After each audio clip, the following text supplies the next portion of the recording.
I wonder if he felt good about owning the house. Oh, yeah. Absolutely. Well, and he could tell all of his friends, oh, we have a nice house in this area. And do you know what I mean? Yeah, I think the thing that he did with NK,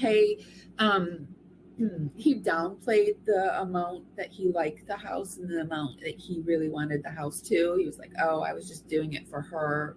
And, but, Yeah. he loved that house. Oh, yeah. Well, imagine Nicole was saying that she's like, oh, I like used furniture and I just don't need a big fancy house. And so he's like, oh, yeah, I don't want it either. Oh, yeah.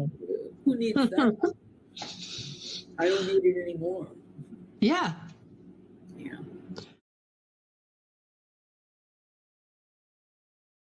Easy. Oh, silly monkey.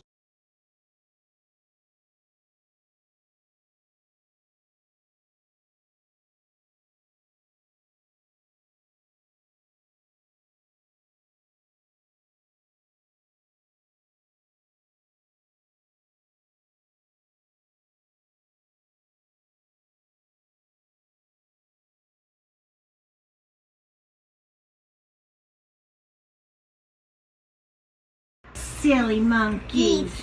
Jumping on the bed. One fell off and bumped his head. Mama called the doctor, and the doctor said, no more monkeys jumping on the bed. That means you too, Zizi. Oh, silly monkeys. Jumping on the bed. And one fell off and bumped his head. And Mama called the doctor, and the doctor said, no more monkeys jumping on the bed. One silly monkey. Silly monkeys. One silly monkey. Silly monkeys. Jumping on the bed. One fell off and bumped his head. And Mama called the doctor, and the doctor said, no more monkeys jumping. My mind feels unwell. Break this awful spell.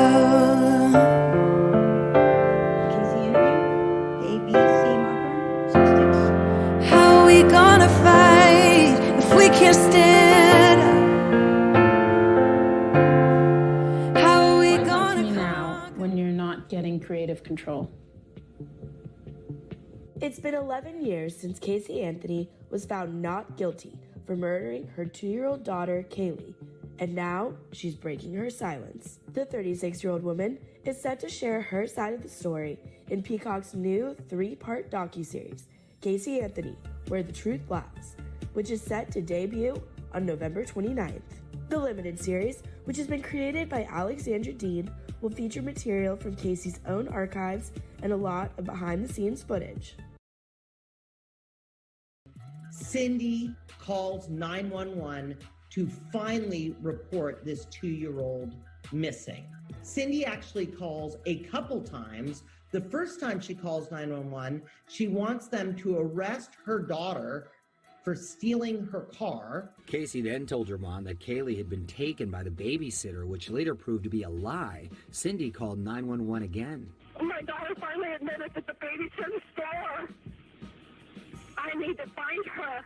She just admitted to me that she's been trying to find her. She says that her and her husband have discovered the car, and when they open up the trunk to the car, it smells like a damn dead body.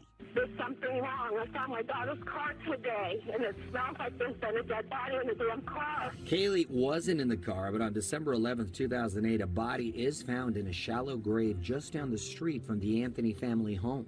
Unfortunately, those skeletal remains were that of Kaylee Anthony. Now, Casey Anthony was tried for Kaylee's murder, but a jury found her not guilty. She's always maintained her innocence, and she also told CNN in 2012 that she was never a party girl.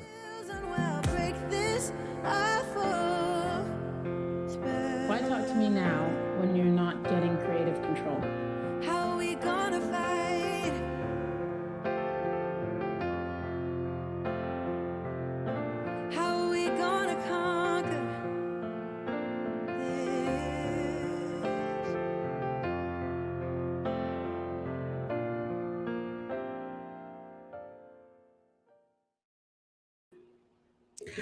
Welcome to Parawomen Radio. I'm Amy. I thought today we would do some Banfield.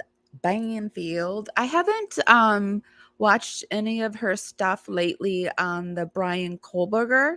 Has anybody watched it? I thought that we could do that today and just go ahead and give it a watch. Before I do, though, I want to just say that this is Parawomen Radio and I'm Amy. If you could give this live a thumbs up, it helps me dance out into the algorithm party out there and bring more people back to our party. It's just a free way to help my channel out, and I really appreciate it. Let me share my screen.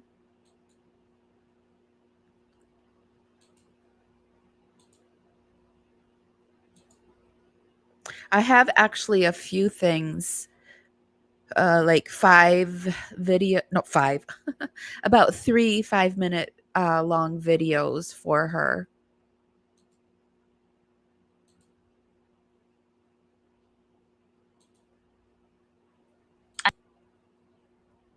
Okay, so we're going to start out first with the Bryan Kohberger's attorney. There's been some question as to whether she ethically should be representing Bryan, because there is a slight conflict of interest. So what do you think?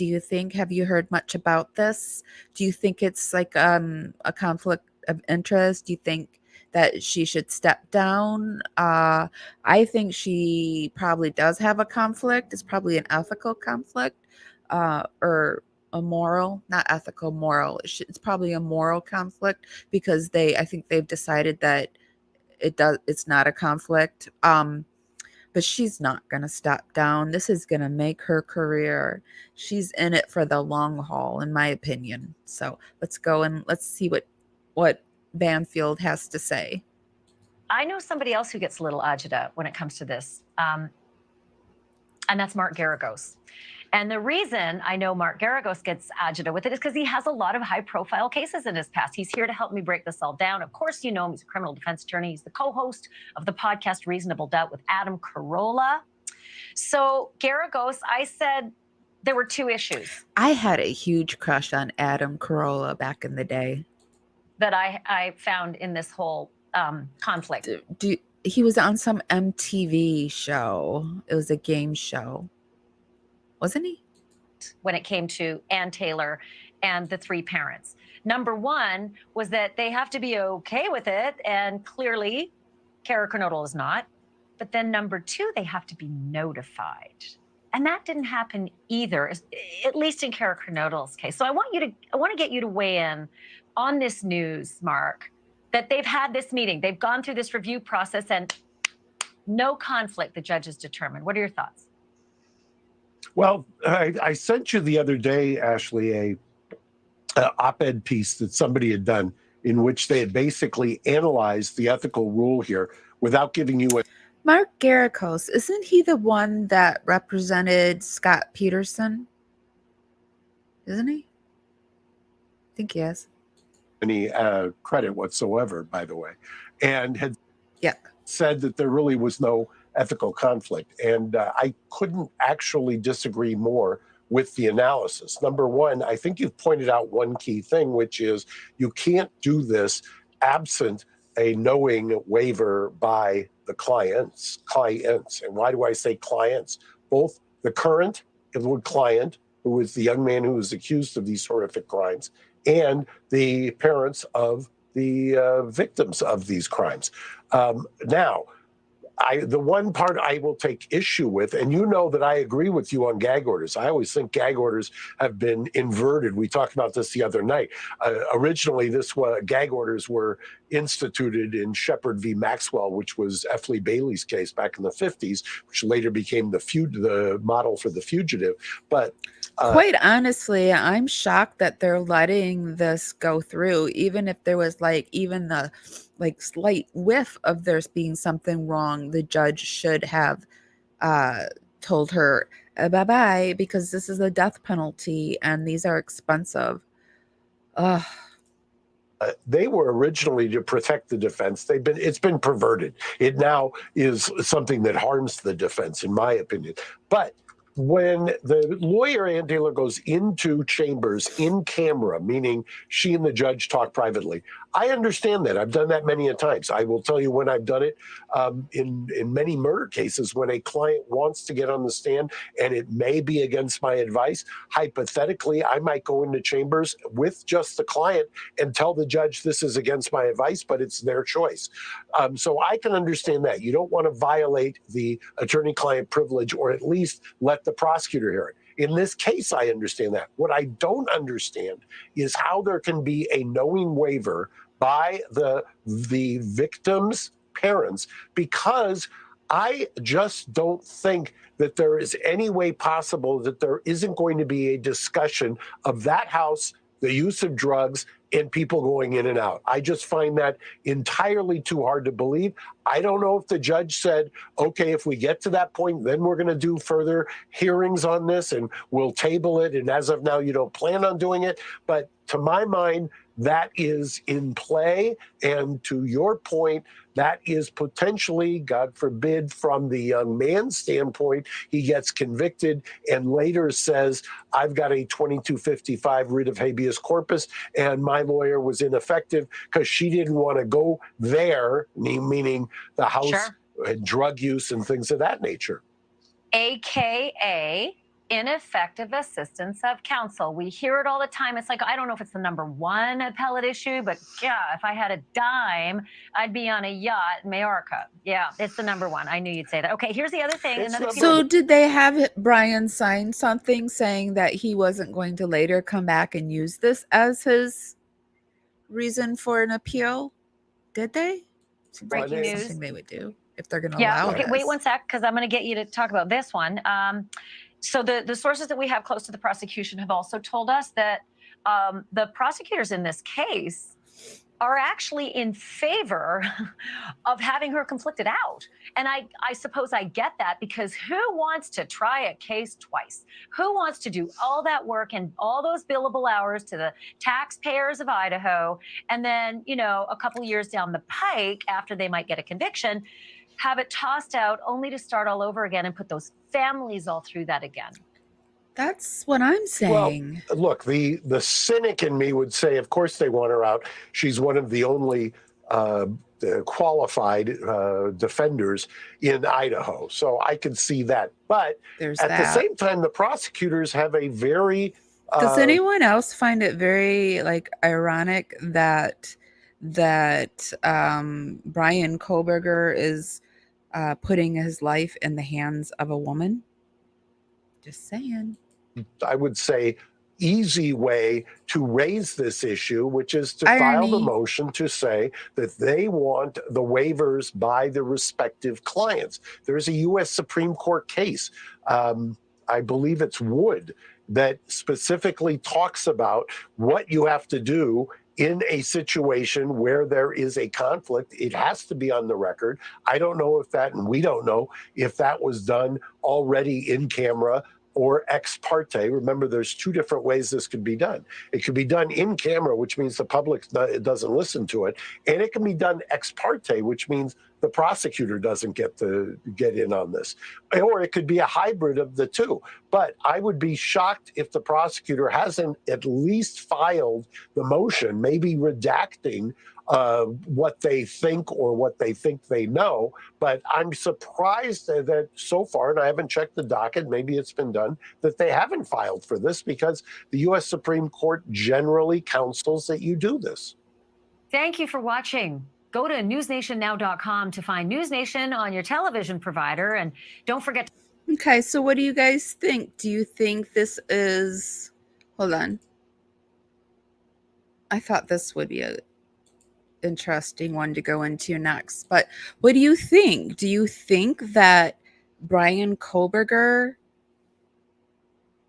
is going to later come along and be like, oh no, I she's an effective counsel. She had a conflict of interest. Do you think that that's going to be something that he's going to use for his appeal? I think so. I think that could be something he very likely tries to use in the appeal. So I don't know. Let's go into the next one. I just want to remind you that you've got it tuned into Parawomen Radio, and I'm Amy. If you could give this live a thumbs up, I would really appreciate it. It's a completely free way to help my channel out. Sorry, it's very hard for me to move around and still I'm not there where I can just, move around and talk at the same time yet. I used to be there, but when you don't do the show for like 5-6 years, you forget how to do that. Friend of mine, former FBI agent who's been following this case very, very closely. All right, Jennifer, let's start with this. So this is just, I thought it was interesting because it kind of talks about how much an hour that Bryan Kohberger's defender is going to receive, $200 an hour. I have to say that's more than I thought she would receive being a public defender. This new development today of what the public defender is getting paid. I saw you just tweeted about it. What do you make of it? I was very surprised, and let me tell you why. Okay, so she's surprised too. County employee. I See, can tell you. There, I would have said, if you would have said to me, how much an hour do you think she would be making? I would be like, 60? 70? Not 200. That the law enforcement officers that were investigating that case, those 60 FBI agents, the state detectives, their salaries did not get doubled because they were working a quadruple homicide. I've been trying to research. It's been a short period of time that I've known about this. I've never known of something like this to happen with a public defender, to have their salary increase. Her previous salary was noted as $119,000 to $172,000, probably dependent on overtime figured into that. And now she could be making about $384,000, and that is without overtime. And her co-counsel making $180 an hour for 40 hours. So this is big. Wow. Is it because it's a death penalty? She's making so much money. I wonder how much Jodi Arias is public defenders made, because that was a death penalty. Ooh. No. Okay. I was just thinking the Vallow, but I don't think either one of them have a public defender, do they? Lori might. She might. But I know Chad doesn't. Bryan, it's a lot of money, and I don't understand how they can do it. Yeah, you make a good point. I hadn't thought about that. The detectives don't get paid more money or anything like that. But I will say we have to remember this is a death penalty case. It takes a lot of expertise. It's a difficult case. I called a few friends of mine who were in the field before this, right when we found out. They weren't terribly surprised. They said they would have thought the number may have been closer to $100 an hour. But certainly when you add it all up, and $384,000 a year, I think that came as a surprise to a lot of us. Okay, let's move on. Ashley Banfield has had a lot of exclusive reporting over the last week or so. Last night, really a big development with what she reported about the 911 call. She says that according to her sources, it was Ethan's best friend who made the call from Dylan's phone. You'll remember that was the morning after the murders. We didn't know who made the phone call. Now, according to the sources, it was Ethan's best friend. Why do you think that's important, and how do you think that sort of fits into what we already knew, Jennifer? Well, of course, this was information that was kind of dribbling through social media very early on, and now we have a source also reporting it. It's going to be important, Bryan, to know who all was there. Law enforcement obviously already does know. But all these details are going to become very important to the timeline and to also who. So I take it we're not going to get a release of the 911 probably until June when they do their hearing. Man, I wish I could hear that. Was in that crime scene right after those murders were committed and before law enforcement was there. Yeah, and we've got the gag order now, which explains why a lot of people are not talking. But it also sort of makes sense why so many of these people involved weren't talking even before the gag order. We didn't realize at the time, but a lot of them apparently are that's right. witnesses There's a in the gag case. order. Absolutely. They're witnesses, and they're important witnesses. And it's important that they're not out in the public talking. It can really taint their testimony later on if they even make one statement that doesn't seem to go with another statement. That's a defense counsel's dream and a prosecution's nightmare. So when we had the affidavit, Jennifer, there was the line about Dylan being frozen in fear.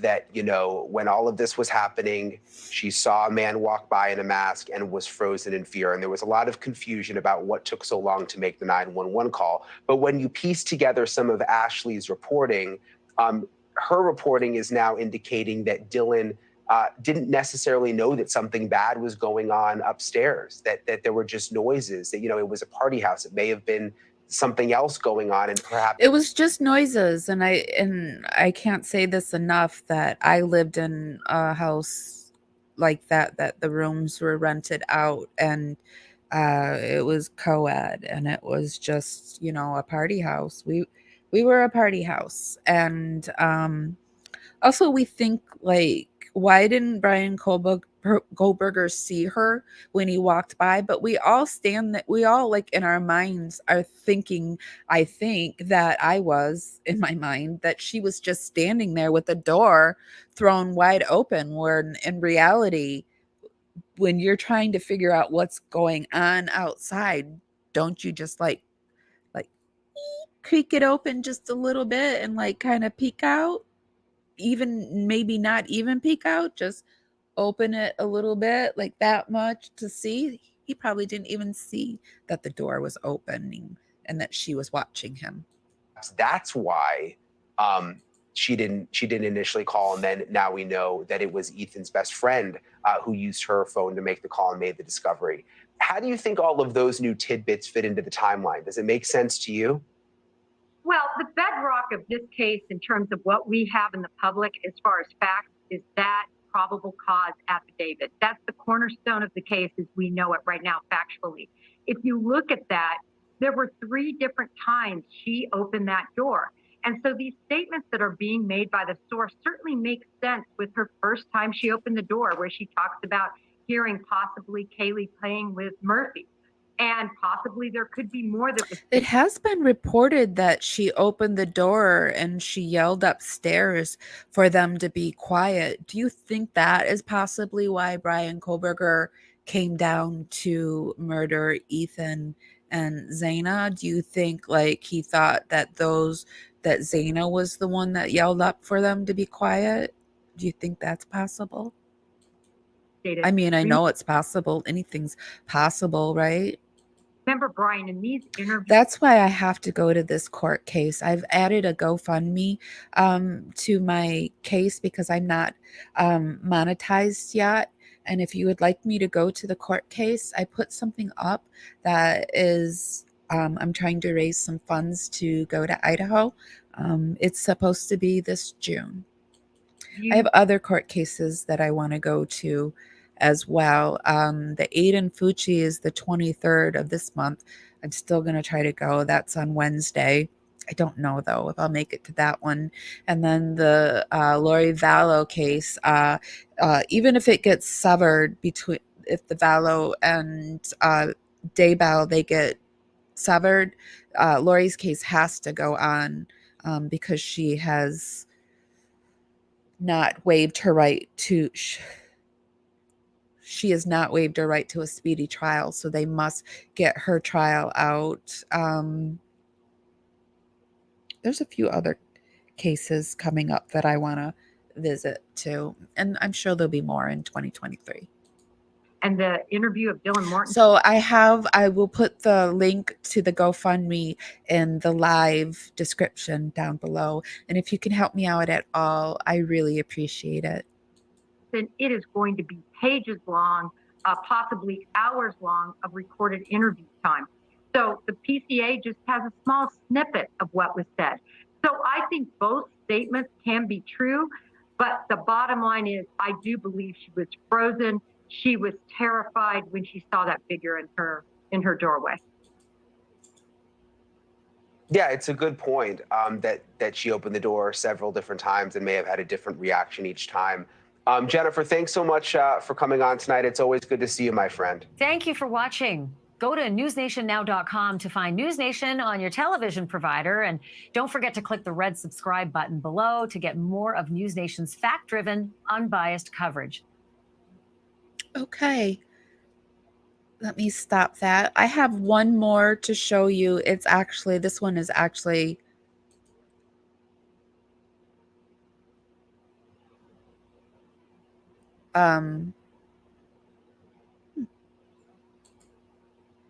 I don't know which one to show you. Do you guys want to watch sources? Do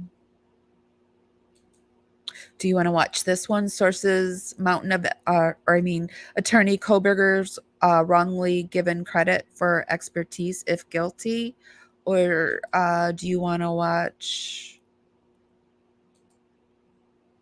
Hold on a second.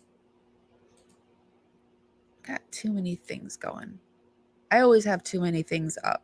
Or the other one is sources Bryan Kohberger remains confident he'll be exonerated. Or we could do both. You know what? We could do both because one's 8 minutes and 50 seconds and then the other is 4. So let's stick with what Koberger and his attorney, and then I will bring us over to the other one. I just want to remind you, this is Parawoman Radio, and I'm Amy. If you could give this live a thumbs up, a heart, whatever. We're on 3 different platforms streaming live right now. We're over on Twitter. Hi, Twitter. We're on Twitch. Hi, Twitch. And we're over on YouTube. Hi, YouTube. So however you approve of this video, if you could do that for me, I would really appreciate it. We're going to watch Attorney Koberger wrongly given credit for expertise, and then we'll end it with Mr. Koberger thinking he's still got a leg to stand on. And we're so early in this case. So I need someone to help me navigate. And Sarah Azari is great at this. She's a criminal defense attorney. She knows a thing or two about these kinds of cases. Hi, Elliot. Yes, I am a new channel. I don't even have 1,000 subscribers yet. So oftentimes I will just have 5 or 6 people viewing, and sometimes it's just me. But I'm learning to do all the lives on my own, to move back and forth, to not get nervous and worried and just kind of go with the flow. So I just kind of consider it I'm in training for the real deal. And you guys are all here helping me train. And I appreciate it so very much. Thanks for coming in, Elliot. I hope those people that are listening, if you're not subscribing, you'll consider subscribing. And if you subscribe, be sure to ring the bell. And also, I've not mentioned this too much, but sharing my lives helps me a great deal as well. So if you could share, that would be great too. I know that early in a case, Sarah, we usually don't have this much, right? This is a lot. Oh my gosh. Honestly, this just came from a probable cause affidavit and a couple of other police. Thank you, Elliot. Thank you so much. That means a lot to me. Police reports. I tend to think that there's going to be so much more. What are your thoughts? Yeah, Ashley, good to be with you. You know, there probably is already so much more, and they just, they don't have to put all of that in the probable cause affidavit. I remember when I read the 19-page affidavit, I thought, this is actually a lot more than I'm used to seeing. Usually I get, anywhere from 3 to 4 pages. There's not as many dots to connect. Obviously here, there was 2 months of, from the pings to the car to the, there was just way too many dots. So obviously it's a more lengthy affidavit, more information. See, I feel like the Koberger case is like already stronger than the Murdaugh. I've been following the Murdaugh case. Because the trial is it's President's Day. It's not going on. So we did, oh, my little dog. We did some murder this morning, and the prosecutors haven't connected the dots. And I feel like the prosecutors are doing a far better job connecting the dots on this case, and it hasn't even started. But still, my first impression was there's definitely probable cause on probable cause on probable cause here. Is it proof? Let me see what this. I'm a criminal defense sleuth, so I'm usually one to side against the state. You know what? I have always been somebody who has always sided with the bad guys in movies, and I just want them not to be the bad guys, and I just want things to go well. So I can be one to side with them, because right now I just don't feel like the murder is like, they're not performing for me, and I could not, as of this date, find him guilty, and the defense hasn't even gone yet. Beyond a reasonable doubt? Absolutely not. And that sort of brings me to one of the points you made about the discovery. One of the things that I've thought, Ashley, is that, everyone's waiting for this June preliminary hearing to come around, which is obviously our opportunity to poke holes at the prosecution's case. It's our opportunity to find out what their theory is, who their witnesses are. But that may not actually happen, because this case may very well go to grand jury indictment. Prosecutors always, not always, but often surprise us. They don't want us to know everything about the case and their witnesses and how they perform, what they say. So what they'll do is, they'll submit the case to grand jury, and we might get a surprise indictment very close to that June date, or sometime even before. Oh, okay. But at some point, he's going to have to walk into a courtroom and enter a plea, right? Like, and I don't know. I thought that was really happening in weird. June. Every jurisdiction's a little bit different.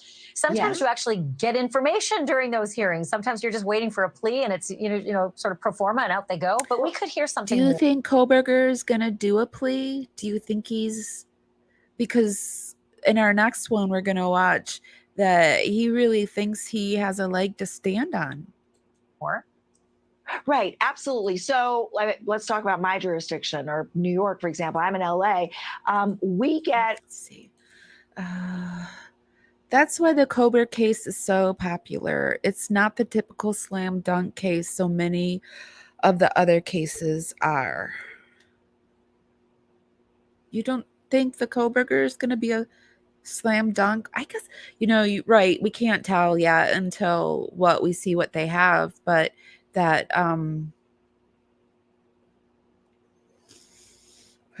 they seem to have quite a bit, and they haven't even put everything that they have in there. Isn't it going to be a 2-day process? Are you going to go, Elliot? Are you going to be going to the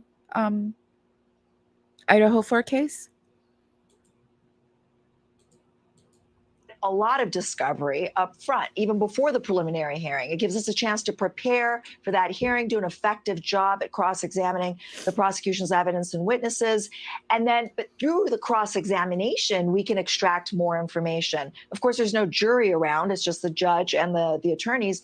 But it's a very, very critical. Because the Vallow one, that went forever. That was like, what? Was it 3 days? 3 days? And that's in Idaho as well. So they seem to be very, oh, my dog. Hold on. May.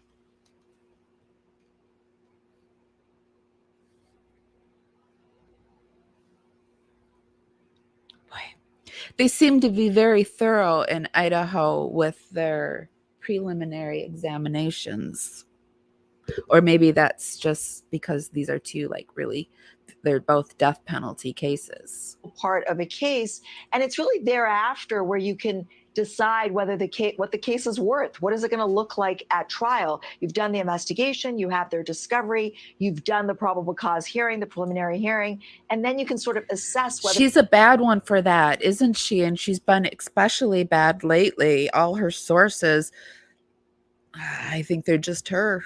I think she's her own source. This guy should plead, or cut his damages, or go to trial. So I always try to do the prelim before I make a decision about somebody pleading. Can't really say what that means to Koberger, because I don't know what they have. I bet they have a lot more that we don't know. You would about. hope. But what that is, I don't know.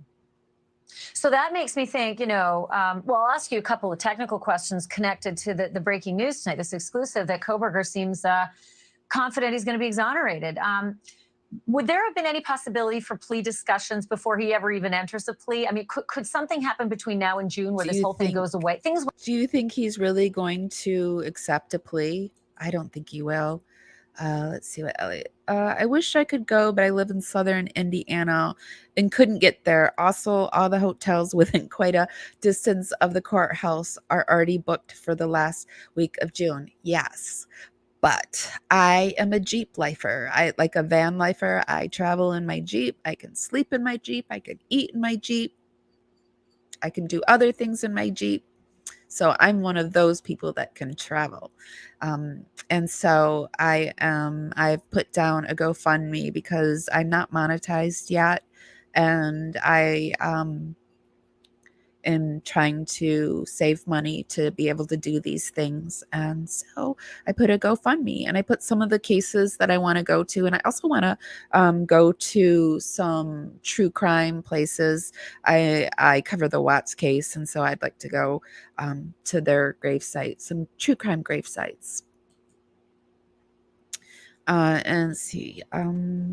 Also, based on what I've heard so far in the case, I definitely vote not guilty because there simply isn't enough evidence. Yeah, there just really isn't.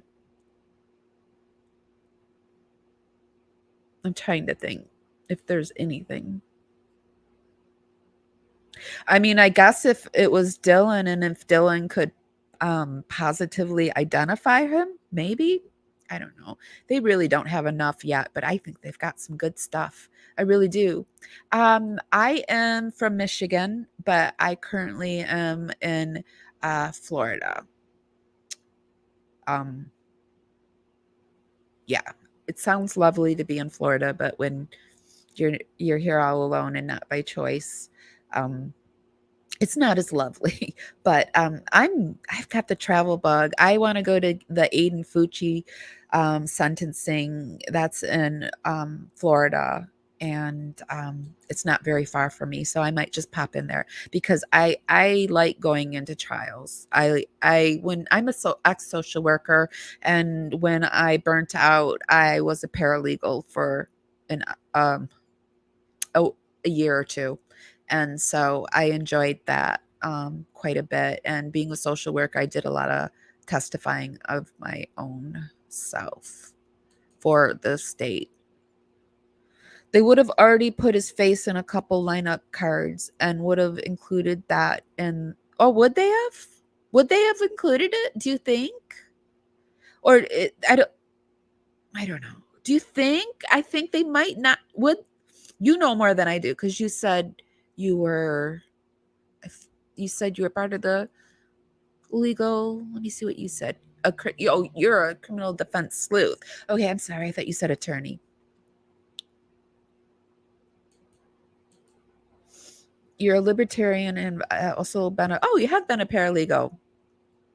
Oh, you've been in court 50 plus times. I don't know how many times I've been in court. Not that many.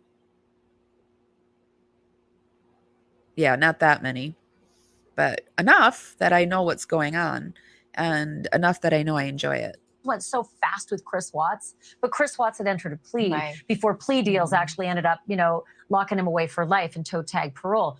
Do you see with this confidence that we're hearing about? First of all, speaking of the Watts case, I'm starting to walk again, and we're going to be walking with Watts, and I'm going to talk about the Watts case. There are some things that I need to clear up. People have been asking me quite a bit of questions about certain things, and I want to clear those up. I also want to talk about there's new things in the Watts case. Believe it or not, there's new things in the Watts case, and we're going to talk about that. Well, technically, is there any potential for something to happen before June, a deal? Or second of all, any chance that this bravado will be assuaged? I've got it programmed. Well, I think it's possible, but unlikely, right? I mean, this is a death penalty case. What kind of what kind of incentive do they have to give you a great deal? That's right? another thing. Do you think it should be a death penalty case? Do you think that they should like hold off and wait and see in June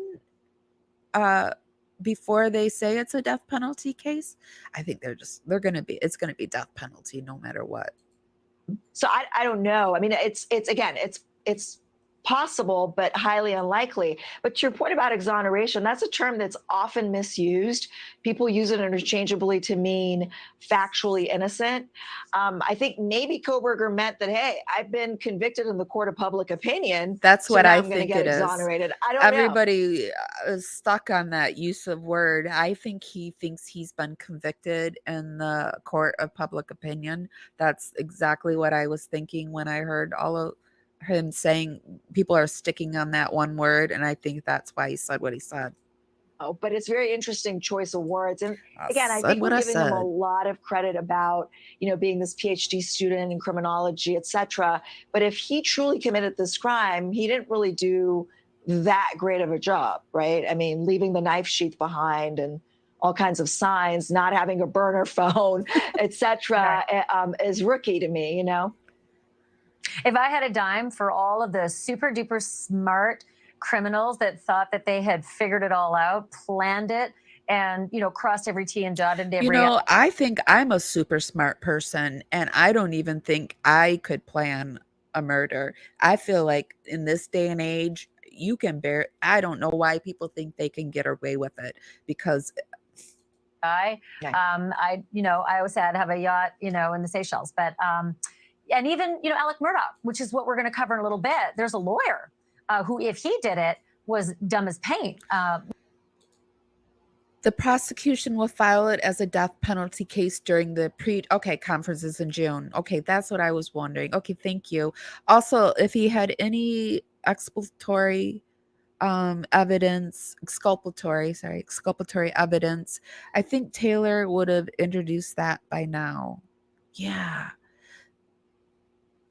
I don't know. He's keeping everything close to the vest. Much like the Delphi case. Is that like a new thing where they're just going to keep everything close to the vest and not let anything out once they think they've got, their guy?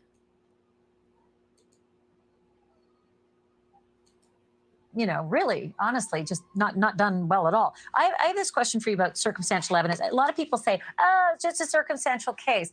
And the truth of the matter is just... I need to let this play for a moment. I'm going to step away. Of course, the little dog needs something, and I got to take care of her. So I'll be right back. I'll be listening, but I will be away from my laptop.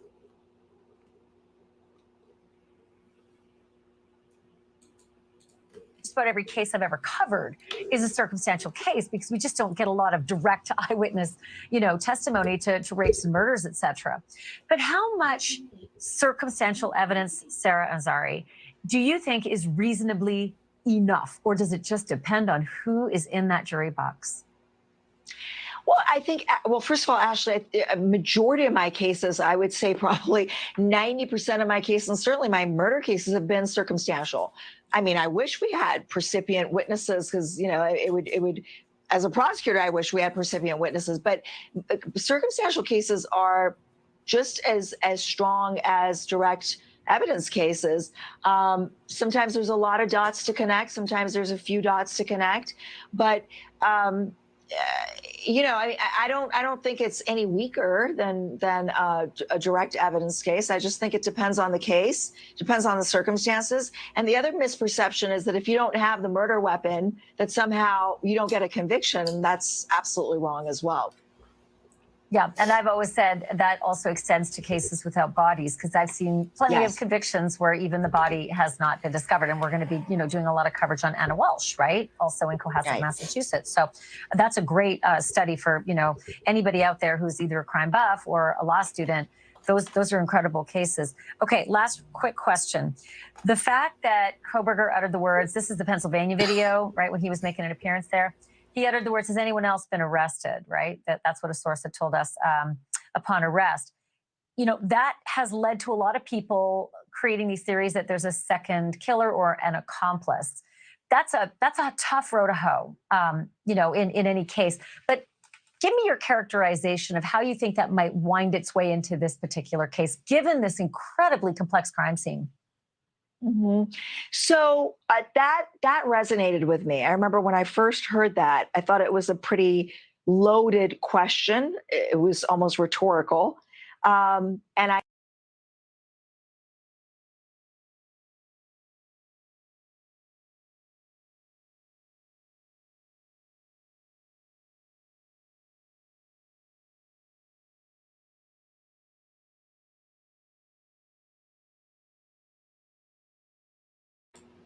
All right. See, that's another thing I do.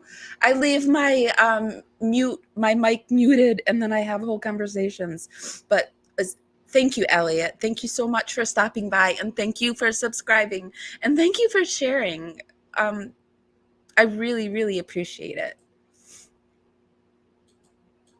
I do believe that he's almost implying that you're singling me out. You have not, there's been so much pressure to make an arrest that you decided it's me. And I don't know if that's going to be part of his defense. I mean, I definitely don't think it's incriminating, but it could certainly be used as public defender if there's evidence that maybe they didn't investigate all the suspects, potential suspects, to exclude them. That certainly can come into play. But yeah, that did stick out to me when I first heard it. I thought, oh, this guy, maybe he knows what happened and he's asking if others have been arrested, or he's already planting the seed that, hey, you're singling me out. Very similar to Murdoch almost in that respect. Well, I was thinking that maybe it's like criminology 101. It was like one of the first things that he learned was that sometimes investigators zero in too myopically on one person, and that can be an issue, for the defense. Maybe it's just like, well, he thought of that one and thought that was clever. But in any case, we have so much more Do to learn. you think Koberger has help? Do you think anybody has helped him out? I don't think anyone has helped him out, but I think if somebody helped him out, that the whole house would have been murdered that night. I just find it fascinating that our sources say he has this confidence that nothing to see here. Anyway, Sarah, I loved having you. I hope you'll come back. Thank you. Me too, for sure. Good to see you, Ashley. Do you think that Banfield got fired because she do you think she got fired? Hold on one second. I stopped sharing accidentally. Do you think she got fired because of the Watts case when she came on with the Trent Bolt, the unconfirmed? Was he from Tinder? I think he was from Tinder too. But anyway, she suddenly was no longer on court TV. And now she's on News Nation.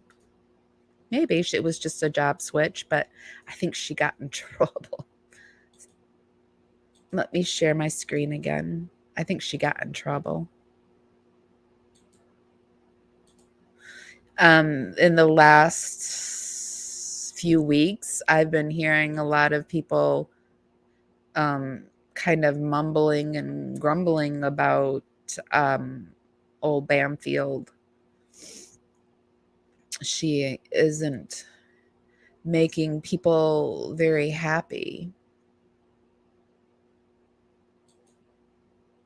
I wonder if Bryan has done this before.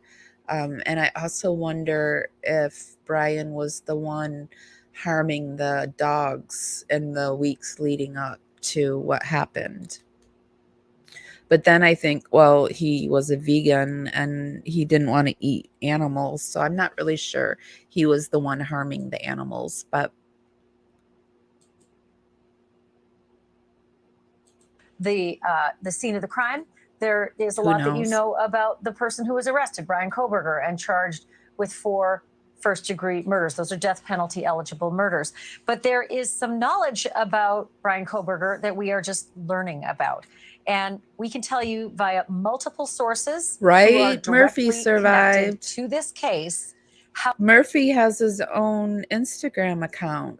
We did a live on the dogs and the dog in the Watts case and the dog in this case, Murphy. Handsome, beautiful Murphy living his best life right now, although it's without his mom. how Bryan Kohberger feels about the mountain of evidence that has just thus far been made public or has been sourced. And really, folks, at this early offing, I can promise you it's the tip of the iceberg. At this early stage of a case, with just a probable cause affidavit and an arrest warrant, etc., we don't even know the half of it. But at this point, what we do know is fair to call a mountain of evidence against Bryan Kohberger in the murders of those 4 innocent college kids at the University of Idaho in Moscow. So I can tell you that he's been talking, and he has been saying that he is, quote, confident that he will be exonerated. You guys take Banfield more as for entertainment than for news reporting, because she is not always spot on. So this could be like, I don't know, maybe not true. Rated. And those are his words. So use it as exonerated. And entertainment. I know what you're saying, because if you're a true crime buff and you follow the law, if you're a lawyer, you particularly know there's a difference between being acquitted and exonerated. And he's, you know, a master's in criminology and in a doctoral program before all of this business. And yet he used the word exonerated, not once, but twice. We learned that back in Pennsylvania when he was arrested.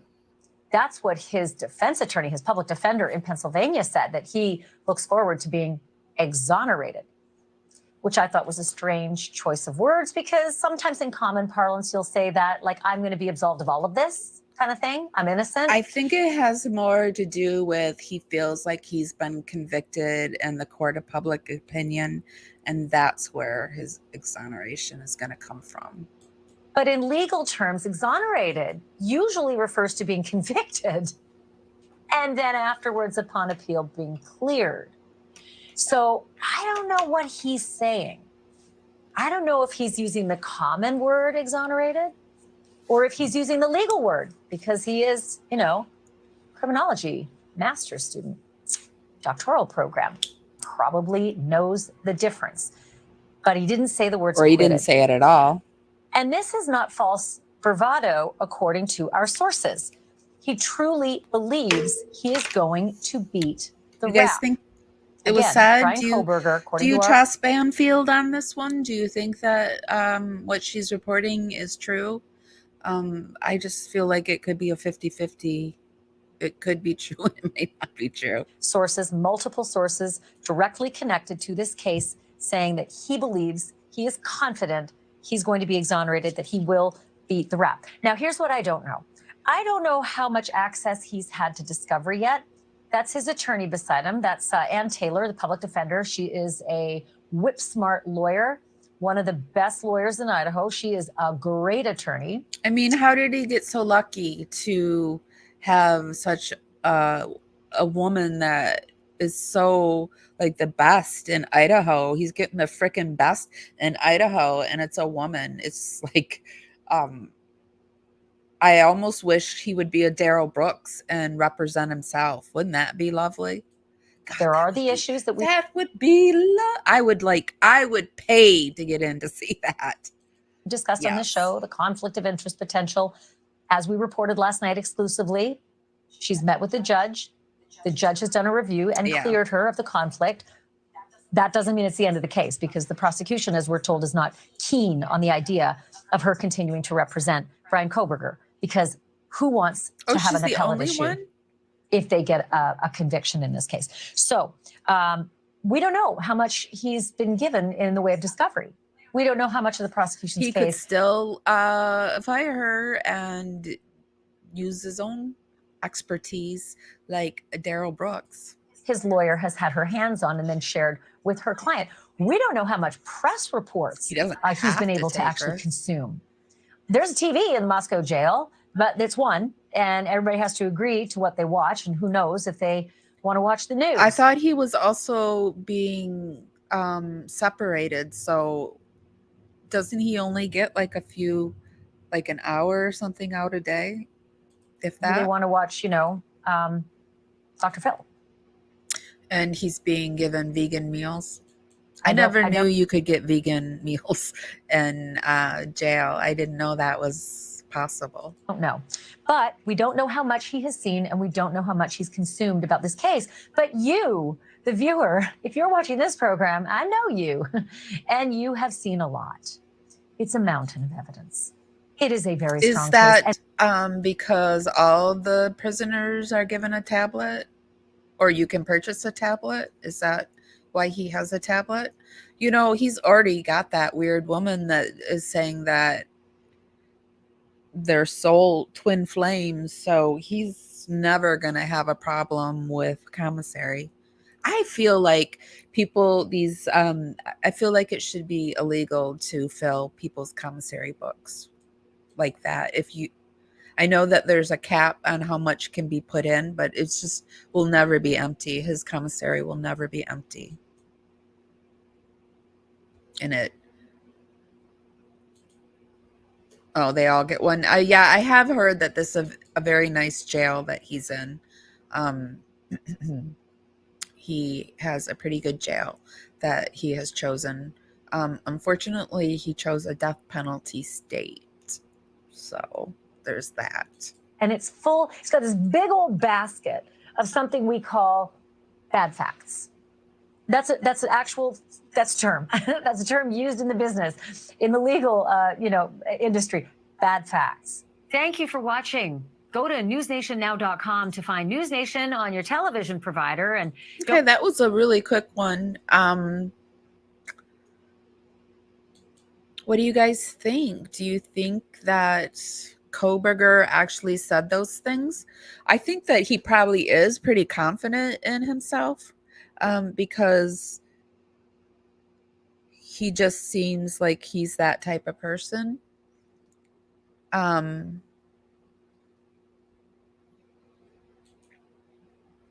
it's funded in part by property tax. I think so. Some college towns tend to have higher property values. I lived in a college town.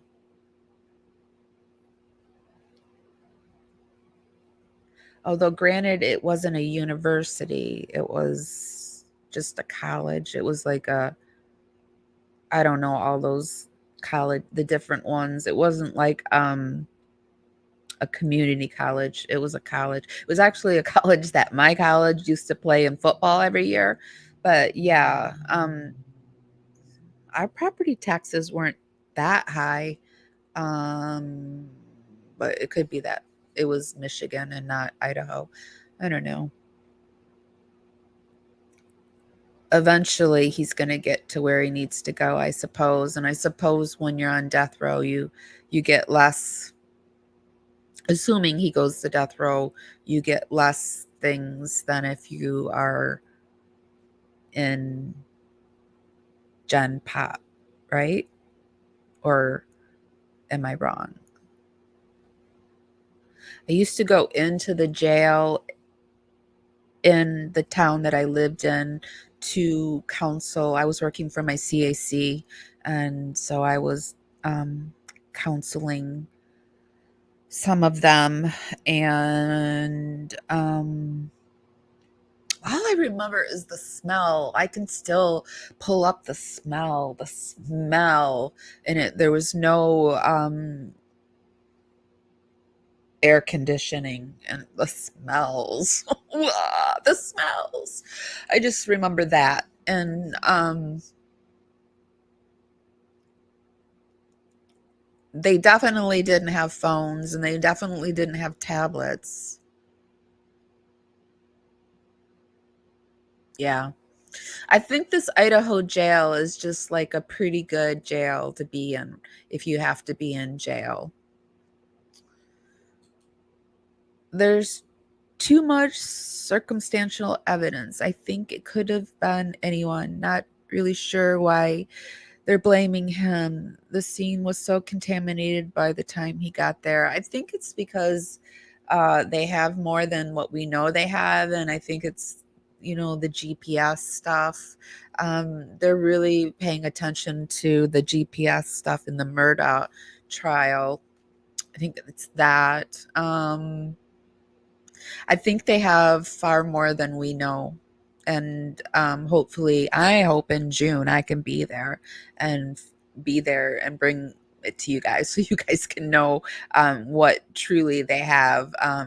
They're of course not going to let everything they have released in June, but they're going to, you know, put on a good 2-day worth of this is why this case needs to be a death penalty trial. So, okay, you guys, don't forget tomorrow at 10:30 Eastern time, tomorrow morning, I'm going to be walking with Watts, and I have some stuff to clear up about the Watts case, and then we're going to go into some new stuff that I've found out.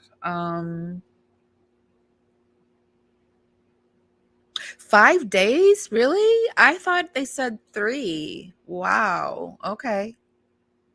Wow. So, and we're going to start on the Daryl Brooks case. We're going to start from the beginning. It's going to be long days. I might not be around the whole time, but I'm going to let it go. I've got comments that I need to say about the Daryl Brooks case. Watching it, I get so angry, and so I need to release some steam. Okay, bye love. Okay, yeah, no, Idaho surely doesn't have an insanity plea, does it? I don't think he could bring himself to say he was insane either. He can't even say that he has any kind of psychological issues, and we know that he does because one, he's a substance abuse. He's an ex-substance abuse addict. Well, he's an addict. And number 2, he has had eating disorders. Those are all mental health issues, my friends. So he does have mental health issues.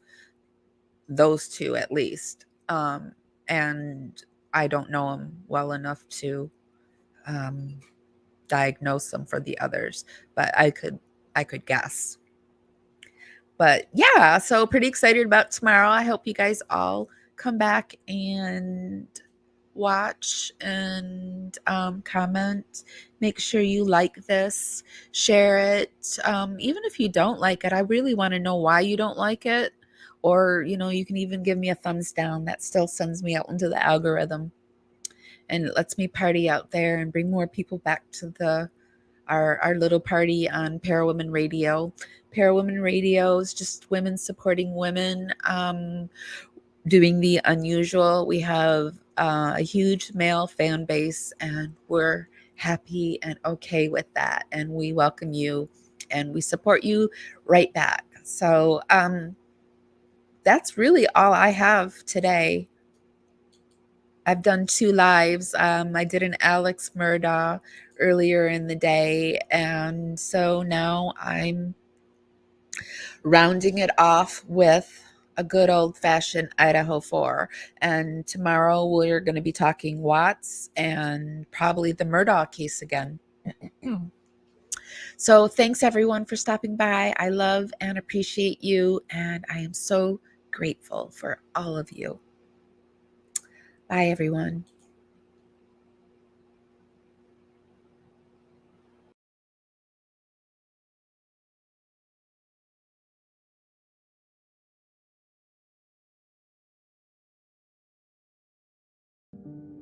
But that month that Kaylee, when we found out that she had been missing, Casey showed no indication that anything was wrong. She was just living her life. We were all confused. We're like, how is she missing? She did absolutely nothing in the search for her child. And that I will never forgive her for. It was the right guilty verdict. I did lie to law enforcement. I admitted that I lied to law enforcement. So I am a convicted liar. It's the truth.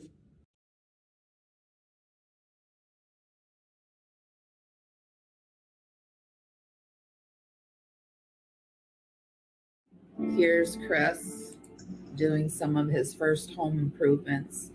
I wonder if he felt good about owning the house. Oh, yeah. Absolutely. Well, and he could tell all of his friends, oh, we have a nice house in this area. And do you know what I mean? Yeah, I think the thing that he did with NK, he downplayed the amount that he liked the house and the amount that he really wanted the house too. He was like, oh, I was just doing it for her. And, but, yeah, he loved that house. Oh, yeah. Well, imagine Nicole was saying that she's like, oh, I like used furniture and I just don't need a big fancy house. And so he's like, oh, yeah, I don't want it either. Oh, yeah. Who needs that? I don't need it anymore. Yeah. Yeah.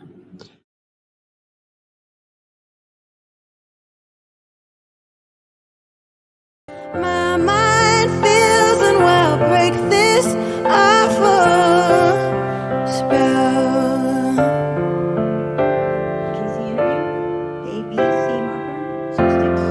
How are we gonna fight if we can't stand up? How are we gonna now when you're not getting creative control? It's been 11 years since Casey Anthony was found not guilty for murdering her 2-year-old daughter, Kaylee, and now she's breaking her silence. The 36-year-old woman is set to share her side of the story in Peacock's new 3-part docuseries, Casey Anthony, Where the Truth Lies, which is set to debut on November 29th. The limited series, which has been created by Alexandra Dean, will feature material from Casey's own archives and a lot of behind-the-scenes footage. Dean shared what viewers can expect in a press release, saying, since her acquittal in 2011, public opinion of Casey Anthony has been largely shaped by the media, convinced of her guilt. What emerges over the course of multiple interviews recorded over 6 months is a startling psychological portrait of Casey Anthony and a complete narrative of what she says happened to her daughter and weighed against multiple sources of potential evidence. I believe the result will surprise many and cause the American public to look at this story in a new light. The director also highlighted that this is the first time Anthony has ever given an in-depth or on-camera interview explaining her actions, and she also said that the production maintained, quote, complete editorial control against Anthony. Kaylee Anthony vanished in June 2008, only to have her remains found several months later. Access Hollywood re-examined the case back in 2020 with legal experts and broke down the tragic timeline of the little girl's death. The last time that anyone saw Kaylee Anthony was June 16th, 2008. Little Kaylee was just 2 years old when she vanished, but it would be 31 days before she was reported missing. On June 20th, Casey Anthony is seen at a nightclub having a good old time, partying it up, and competing in a hot body contest. On June 30th, she's seen on surveillance video going into Target, going into JCPenney, and what's she doing? She's shopping, of course. Perhaps the most cavalier of all her actions is when on July 2nd, Casey Anthony gets a tattoo. And not only does she get a tattoo, she gets a tattoo that says Bella Vita. What does that mean? It means beautiful life. Later, people would question, how in the world can someone get a tattoo that says beautiful life knowing that their daughter is missing? I remember thinking, this is not at all what it was purported to be. Sandra Osborne is a retired detective. She worked in the digital forensics unit and examined Casey's cell phone and computer. What the computer told me was that Casey was online at AOL trying to rekindle an old flame with some guy down in Tampa. and they were planning on getting together. So for someone who was concerned about her daughter, she's on AOL during that same time frame, trying to rekindle this old relationship. Something's not adding up. Casey's mom, Cindy, was desperate to find Kaylee and finally confronted her, demanding to see her granddaughter. That's when Cindy finally decided to call 911. I have someone here that I need to be arrested in my home. They're there right now. A possible missing child.